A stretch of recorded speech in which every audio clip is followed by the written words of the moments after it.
ओम शांति। अॼु जी मिड़ी तारीख़ आहे 11/9/2024। मीठा मीठा बाप तारा चवंदा मिठी मिठी ॿार तव्हां बाप वटि आया आहियो पंहिंजा कैरेक्टर्स सुधारण। तव्हां में हाणे दैवी कैरेक्टर्स तव्हांखे ठाहिणा आहिनि।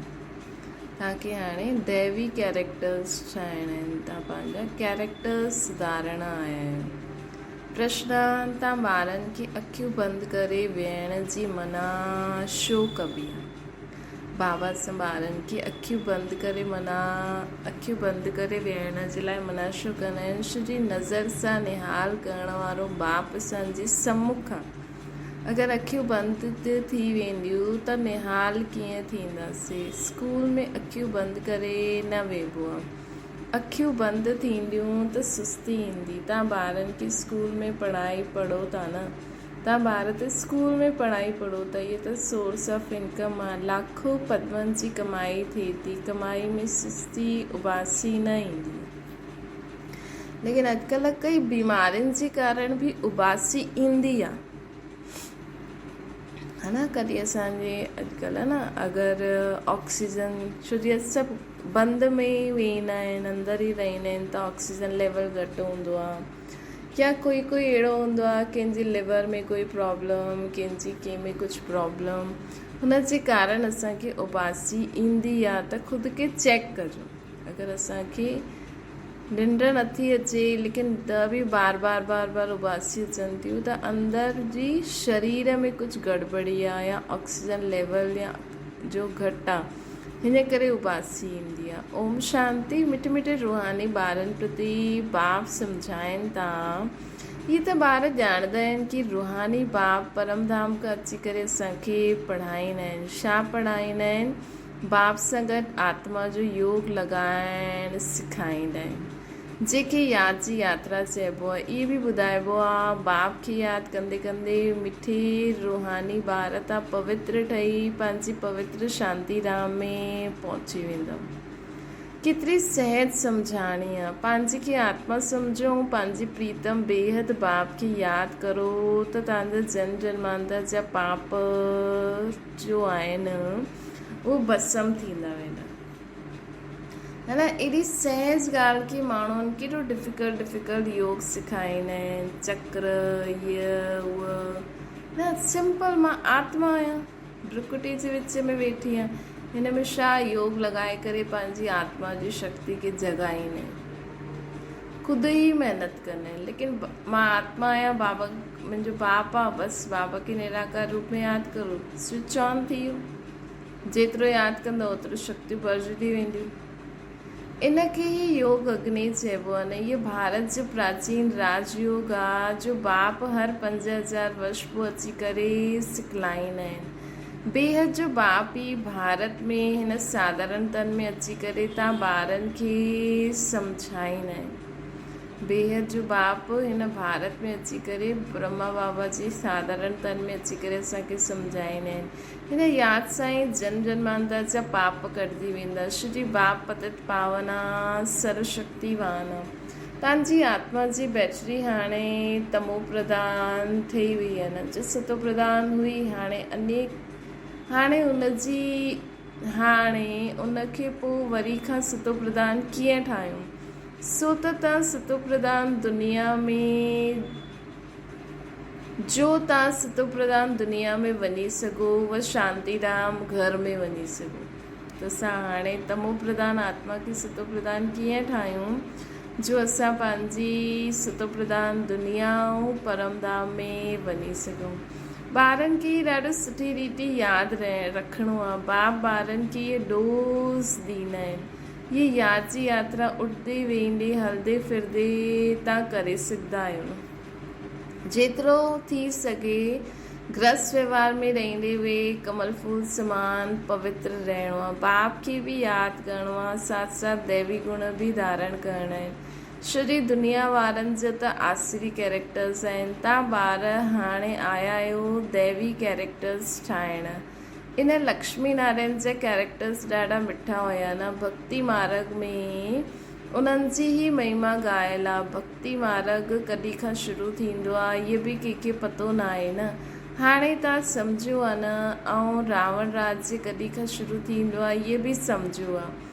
हा, तव्हां ॿारनि खे इहा सॼी नॉलेज ॿुधी में रखणी आहे, जबकि ॼाणंदा आहियो ज्ञान सागर रूहानी बाप जा ॿार आहियूं। हाणे रूहानी बाप असांखे टीचर ठही करे पढ़ाइनि था। बाबा परम धाम खां हिन सृष्टि ते अची करे असांखे पढ़ाईंदा आहिनि, फी बि न वठंदा आहिनि। ये बि ॼाणंदो आहियो ये कोई ऑर्डिनरी बाप न आहे, ये रूहानी बाप जो असांखे पढ़ाइण आया आहिनि। उन्हनि जो निवास स्थान सदैव ब्रह्मलोक आहे। लौकिक बाप त सभिनि जा हिते ई आहिनि। इहे ॿारनि खे सुठी रीति निश्चय रखिणो आहे। असां आत्माउनि खे पढ़ाइण वारो परम पिता परमात्मा जो बेहद जो बाप आहे। भक्ति मार्ग में लौकिक बाप हूंदे हुए बि परम पिता परमात्मा खे सॾु कंदा आहिनि। उन्हनि जो हिकु ई नाम यथार्थ आहे, शिव। बाप ख़ुदि सम्झाईंदा आहिनि, मिठे मिठे ॿार, मुंहिंजो नाम हिकु ई आहे, शिव। भल उन्हनि जा अन्य नाम अनेक मंदिर, भल अनेक नाम आहिनि, अनेक मंदिर ठाहिया अथनि, परंतु उहे सभु भक्ति मार्ग जी सामग्री आहे। यथार्थ मुंहिंजो नाम आहे, शिव। तव्हां ॿारनि खे आत्मा ई चईंदासीं। शालिग्राम चऊं त बि हर्जो न आहे। अनेक शालिग्राम आहिनि। शिव हिकु ई आहे, उहो आहे बेहद जो बाप। बाक़ी सभु असां ॿार आहियूं। इन खां पहिरियों तव्हां हद जा ॿार, हद जे बाप वटि रहंदा आहियो। ज्ञान त कुझु हुयो न, अनेक प्रकार जी भक्ति कंदा रहंदा आहियो। अधुकल्ह भक्ति कई, द्वापर खां वठी करे भक्ति शुरू थींदी आहे। रावण राज्य बि शुरू थियो। इहा आहे ॾाढी सहज ॻाल्हि, परंतु एतिरी सहज ॻाल्हि बि कोई मुश्किल सां सम्झंदो आहे। एतिरी सहज ॻाल्हि की माण्हू केॾा वॾा ग्रंथ शास्त्र ठाहे करे चईंदा आहिनि। रावण राज्य कॾहिं खां शुरू थियो इहो बि कोई ॼाणंदो न आहे। तव्हां मिठे ॿार ॼाणंदा आहियो बाप ई ज्ञान जो सागर आहे न, जो उन्हनि वटि आहे उहो अची करे ॿारनि खे ॾींदा आहिनि। शास्त्र त आहिनि भक्ति मार्ग जा, है न।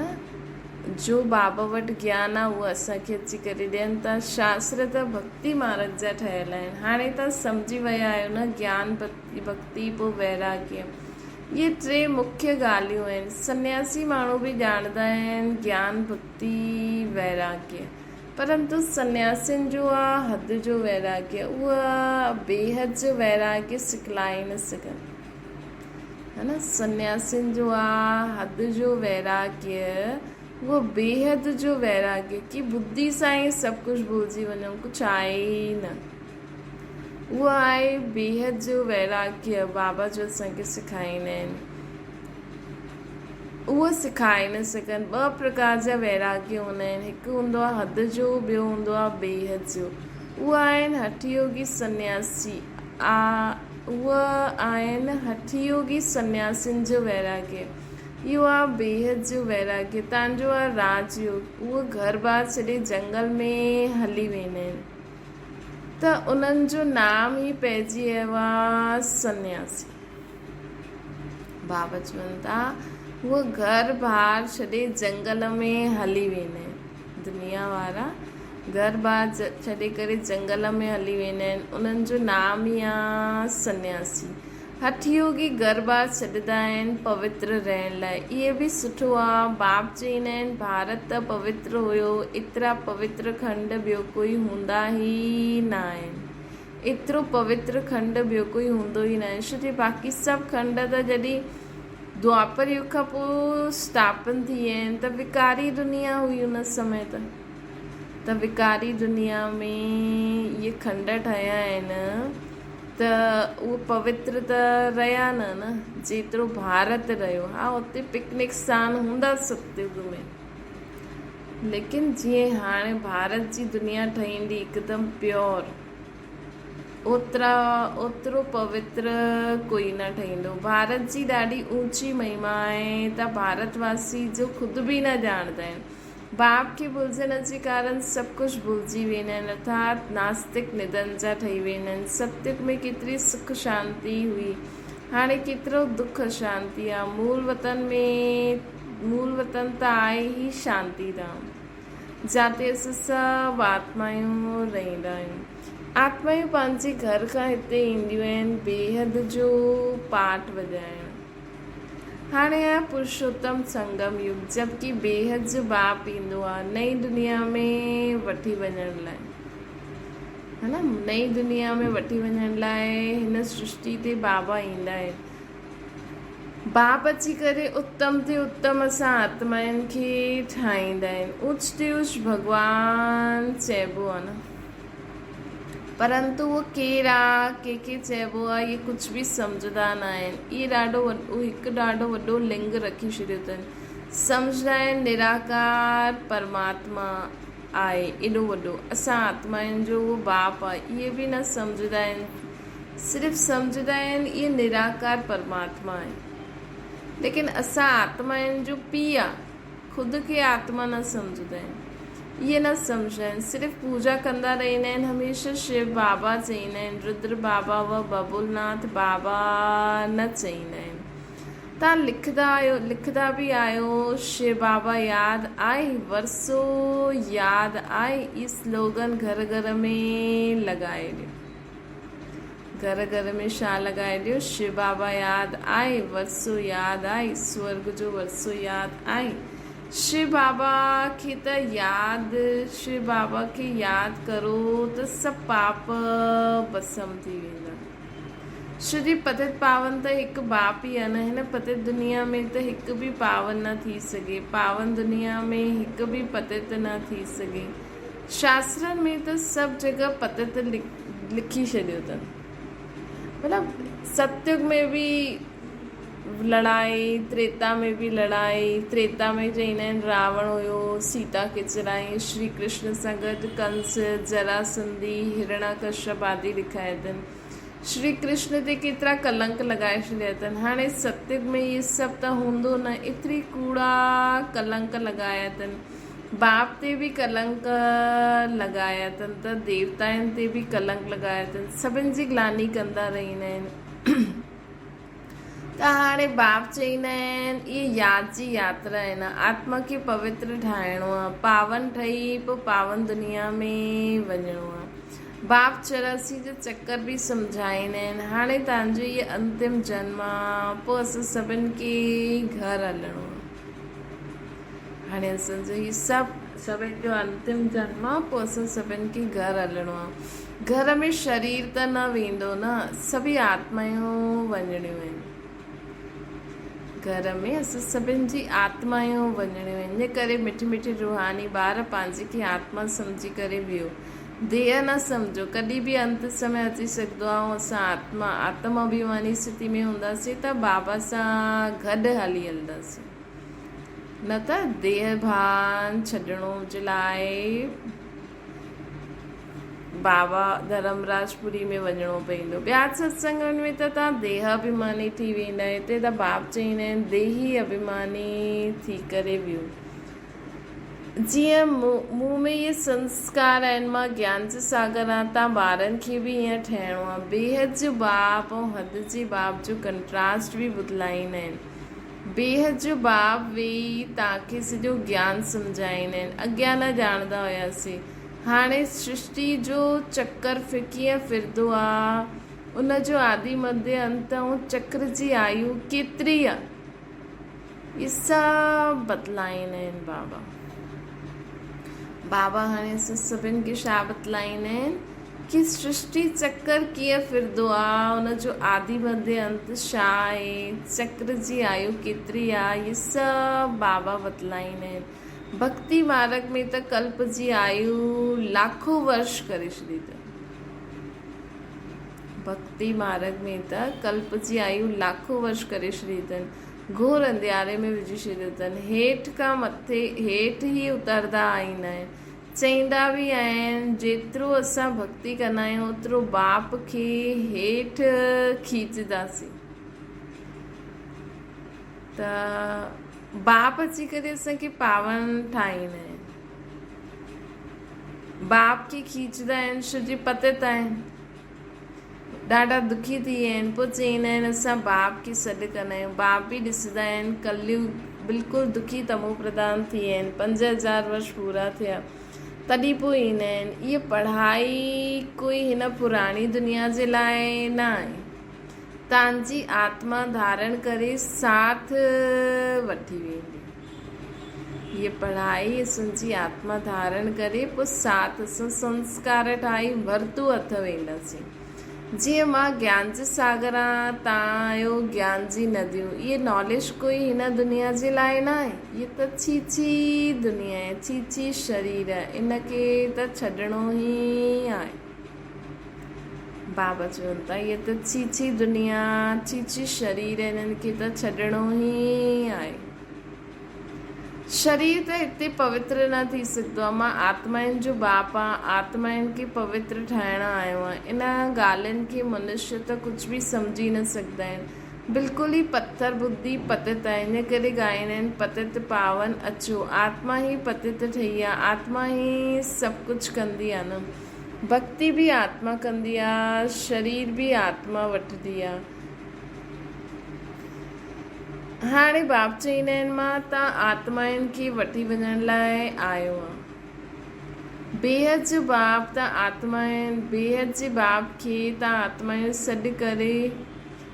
सॾु करो पी। हिन करे बाबा असांजे बुलावे ते आया आहिनि। तव्हां केतिरो मूंखे पुकारो पिया, हाणे ताईं बि सॾु कंदा रहंदा आहिनि। हे पतित पावन, ओ गॉड फादर अची करे न पुराणी दुनिया जे दुख सां, डेविल सां लिबरेट करो। असां सभिनि खे घर वठी हलो। सभई यादि कंदा आहिनि, ॿियो त कोई खे पतो ई न आहे कि असांजो घर किथे आहे, घर में कीअं, कॾहिं वेंदासीं। मुक्ति में वञण लाइ कई माण्हू ॾाढो मथो मारंदा आहिनि, कईअनि खे त इहे कलयुगी स्वर्ग लॻंदो आहे। केतिरा गुरू कंदा आहिनि, जन जन्मांतर मथो मारदा हलंदा आहिनि। उहो गुरू माण्हू जीवन मुक्ति जे लाइ सुख, जीवन मुक्ति जे सुख खे त ॼाणंदा ई न आहिनि। उन्हनि गुरूअनि त ॾिठी इहा ई दुनिया आहे। उहो त चाहींदा आहिनि, ख़ुदि ई मुक्ति चाहींदा आहिनि। कई चईंदा बि आहिनि विश्व में शांति कीअं थिए। सन्यासी बि मुक्ति खे ई ॼाणंदा आहिनि, जीवन मुक्ति खे कोई ॼाणंदो ई न आहे। परंतु मुक्ति, जीवन मुक्ति ॿई बाप ई वरसे में ॾींदा आहिनि। तव्हां जॾहिं जीवन मुक्ति में रहंदा आहियो त बाक़ी सभु मुक्ति धाम में हली हलंदा आहिनि। हाणे तव्हां ॿार नॉलेज वठो था इहे ठहिण लाइ, लक्ष्मी नारायण जहिड़ो ठहिण लाइ। तव्हां ई सभिनि खां जास्ती सुख ॾिठो आहे, पोइ सभिनि खां जास्ती दुख बि तव्हां ॾिसंदव। आदि मध्य अंत देवी देवता धर्म वारा तव्हां ई हुयो, पोइ धर्म भ्रष्ट कर्म भ्रष्ट थी विया आहियो। तव्हां पवित्र प्रवृत्ति मार्ग वारा हुया न। ये लक्ष्मी नारायण पवित्र प्रवृत्ति मार्ग वारा हुया। घर बार छॾण जो सन्यासियुनि जो धर्म आहे। सन्यासी बि पहिरियों सुठा हुया, तव्हां बि पहिरियों सुठा हुयो। हाणे तमो प्रधान ठही विया आहियो। बाप चईंदा आहिनि इहे ड्रामो जो खेल आहे। बाबा चईंदा आहिनि इहे ड्रामा जो खेल ठहियलु आहे। बाप सम्झाईंदा आहिनि इहे पढ़ाई आहे नई दुनिया जे लाइ। पतित शरीर पतित दुनिया में ड्रामा अनुसार असांखे 5000 वर्ष पोइ अचिणो ई पवंदो। न कल्प लाखों वर्ष जो आहे, न मां सर्वव्यापी आहियां। इहे त तव्हां ॿार मुंहिंजी ग्लानी कंदा आहियो। मां वरी खां तव्हां ते उपकार कंदो आहियां। जेतिरी शिव बाबा जी ग्लानी कई आहे ओतिरो ॿियो कंहिंजी बि न कंदा आहिनि। जो बाप तव्हांखे विश्व जो मालिक ठाहींदा आहिनि उन्हनि जे लाइ तव्हां चईंदा आहियो सर्वव्यापी आहे। जॾहिं ग्लानी कई बि हद, जॾहिं ग्लानी कई की हद थी वेंदी आहे न, तॾहिं पोइ मां अची करे उपकार कंदो आहे। जॾहिं अति ग्लानी थी वेंदी आहे पोइ मां अची करे तव्हांजो उपकार कंदो आहियां। इहो पुरुषोत्तम संगम युग आहे, कल्याणकारी युग आहे न। जबकि तव्हां पवित्र ठहिण ईंदा आहियो, मां तव्हांखे पवित्र ठाहिण ईंदो आहे न पुरुषोत्तम संगम युग ते। केतिरी सहज युक्ति पावन ठहिण जी बतलाईंदो आहे तव्हां सभिनि खे। तव्हां भक्ति मार्ग में ॾाढा धक्का खाधा, तलाव में बि सनानु करणु वेंदा हुयो। सम्झायो हिन सां पावन थी वेंदासीं। हाणे काथे उहो पाणी, काथे बाप पतित पावन, उहो सभु भक्ति मार्ग, ये ज्ञान मार्ग। मनुष्य घोर अंधियारे में आहिनि, कुंभकर्ण जी नींद में सुम्ही पिया आहिनि जीअं त। इहे त तव्हां ॼाणंदा आहियो। घायल बि आहे, विनाश काले विपरीत बुद्धि विनश्यन्ति। हाणे तव्हांजे नंबरवार पुरुषार्थ अनुसार ॿारनि जी प्रीत बुद्धि थी आहे। नंबरवार पुरुषार्थ अनुसार पूरी न आहे, ईश्वर जी माया घड़ी घड़ी बुलाए ॾींदी आहे। ये 5 विकारनि जी लड़ाई आहे। 5 विकारनि खे रावण चइबो आहे। रावण ते गदे जो शीश ॾेखारींदा आहिनि। बाप सम्झाईंदा आहिनि स्कूल में कॾहिं अखियूं बंदि करे न वेहणो हूंदो आहे। उहो त भक्ति मार्ग में भॻवान खे यादि करण जी शिक्षा ॾींदा आहिनि कि अखियूं बंदि करे वियो। ये त बाप चईंदा आहिनि ये स्कूल आहे। ॿुधियो बि आहे, नज़र सां निहाल स्वामी कींदा सतगुरु। चईंदा आहिनि ये जादूगर आहिनि। अरे उहो त गायन बि आहे, देवताऊं बि नज़र सां निहाल थींदा हुया न। नज़र सां मनुष्य खे देवता ठाहिण वारा जादूगर थिया।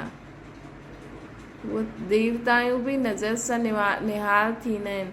नज़र सां मनुष्य खे देवता ठाहिण वारो जादूगर थी वियो न बाबा। बाप बैटरी चार्ज करनि था।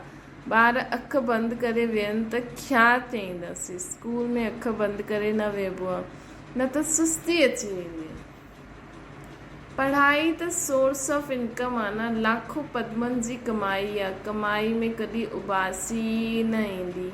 हिते आत्माउनि खे बाबा खे सुधारणो आहे।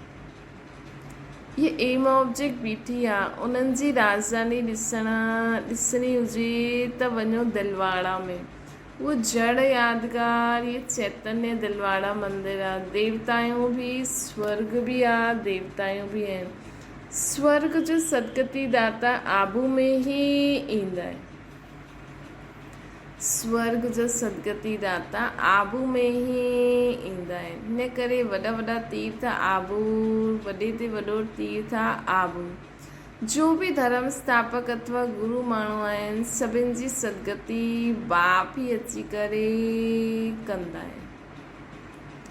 जो भी धर्म स्थापक अथवा गुरु माण्हू आहिनि दुनिया में, सर्व जी सदगति बाप ही अची करे कंदा आहिनि। ये सभिनि खां वॾो तीर्थ आहे बाबा चवंदा। ही सभिनि खां वॾो तीर्थ आहे जिते शिव बाप अची करे विश्व जी सर्व आत्माउनि जी सदगति कंदा आहिनि, परंतु गुप्त रीति सां कंदा आहिनि। जॾहिं बाबा आया त कंहिंखे पतो न पियो। जॾहिं पतो लॻण साकार में त बाबा अव्यक्त थी विया। हाणे त अव्यक्त खां बि अव्यक्त थी विया आहिनि। इनखे कोई ॼाणंदो न आहे। कोटनि में कोई में बि कोई ॼाणे सघंदो आहे कि हाणे बि बाबा जो कार्य कीअं हले थो। अच्छा, मीठी मीठी सिकिल जे ॿारनि प्रति माता पिता बाप दादा जो यादि प्यार ऐं गुड मॉर्निंग। रूहानी बाप जी सभिनि रूहानियुनि ॿारनि खे नमस्ते। असांजी बि रूहानी माता पिता बाप दादा खे यादि प्यार गुड मॉर्निंग ऐं नमस्ते। धारणा जे लाइ मुख्य सारा जो संस्कार बाप में आहिनि, उहे ई संस्कार धारण करणा आहिनि। बाप समान ज्ञान जो सागर ठहिणो आहे न। जीअं बाबा जो मन, जीअं बाबा जी बुद्धि, हूअं जीअं बाबा जो संस्कार, हूअं असांजा आहिनि। बाप समान ज्ञान सागर ठहिणो आहे। देही अभिमानी थी करे रहण जो अभ्यास कंदा हलो। ॿियो आत्मा रूपी बैटरी खे सुतो प्रधान ठाहिण लाइ हलंदे फिरंदे यादि जी यात्रा में रहणो। आत्मा रूपी बैटरी खे सुतो प्रधान ठाहिण लाइ हलंदे फिरंदे यादि जी यात्रा में रहणो।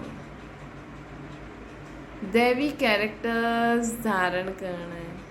बैटरी खे सुतो प्रधान ठाहिण लाइ हलंदे फिरंदे यादि जी यात्रा में रहो। सिर्फ़ु वेही करे न, दैवी कैरेक्टर्स धारण करणा आहिनि। ॾाढो ॾाढो मिठो ठहिणो। वरदाना त्रिकालदर्शी ठही दिव्य बुद्धि जे वरदान खे कार्य में लॻाइण वारा सफलता संपन्न ठहूं। बाप दादा हर बालक खे दिव्य बुद्धि जो वरदान ॾिनो अथई। दिव्य बुद्धि द्वारा ही बाप खे पंहिंजे पाण खे ऐं टिनिनि कालनि खे स्पष्ट ॼाणे सघंदा आहियो। दिव्य बुद्धि द्वारा ही बाप खे पंहिंजे पाण खे ऐं टिनिनि कालनि खे स्पष्ट ॼाणे सघंदा आहियो। सर्व शक्तियुनि खे धारण करे सघंदा आहियो। दिव्य बुद्धि वारी आत्मा कोई भी संकल्प के कर्म व वाणी में लाइण खां पहिरियों हर बोल ऐं कर्म में टिनिनि कालनि खे ॼाणे करे प्रैक्टिकल में ईंदी। दिव्य बुद्धि वारी आत्मा पंहिंजे हर संकल्प खे कर्म ऐं वाणी में लाइण खां पहिरियों टिनिनि कालनि जे बारे में ॼाणे करे पोइ प्रैक्टिकल में लाईंदी। उन्हनि जे अॻियां पास्ट ऐं फ्यूचर बि एतिरो स्पष्ट हूंदो जेतिरो प्रेज़ेंट आहे। अहिड़ी दिव्य बुद्धि वारी त्रिकालदर्शी थियण जे कारण सदा सफलता संपन्न थींदी। अहिड़ी दिव्य बुद्धि वारी आत्मा त्रिकालदर्शी हुजण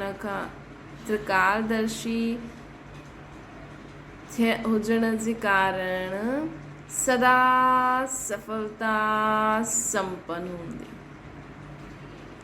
हिन करे बाबा चवनि था ऐं दिव्य बुद्धि त असांजो जनम सिद्ध अधिकार आहे। बाप जो ठहिया ई दिव्य बुद्धि। जॾहिं बाबा खे बाबा चयो दिव्य बुद्धि मिली हुई तॾहिं त असां एॾो ज्ञान खे सम्झी सघूं था न। स्लोगन आहे संपूर्ण पवित्रता खे धारण करण वारा ही परमानंद जो अनुभव करे सघंदा आहिनि। संपूर्ण पवित्रता खे धारण करण वारा ही परमानंद ठही सघंदा आहिनि। अच्छा, ओम शांति। बाबा खे यादि करो।